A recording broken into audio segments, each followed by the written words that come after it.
This is the Lone Crater YouTube. We hope this video helps. You start by launching AMD Radeon software. Do that now. Once open, go straight to Display and choose the monitor you want to change. Make sure your driver is current, otherwise settings may be missing. You're not fiddling with Windows color, you're using AMD's controls.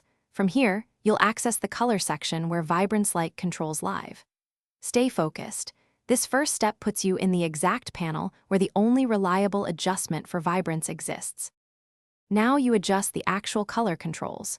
You can't change a single labeled Vibrance on all AMD drivers, so increase saturation and tweak hue and color temperature to get the same effect. Do it slowly, raise saturation by 5 to 10 at a time, and observe a reference image or live game. Once a value looks right, save it as a profile so you can switch back. This method gives consistent, GPU-level vibrance without third-party overlays or system hacks. Finish by clicking Apply, then save the profile so you don't lose your settings. If a change doesn't appear immediately, reapply the profile or reboot. Some games cache color settings. If the display still looks unchanged, update the AMD driver and ensure no other color management app is overriding GPU settings. One key troubleshooting tip: disable any monitor hardware presets and Windows color correction.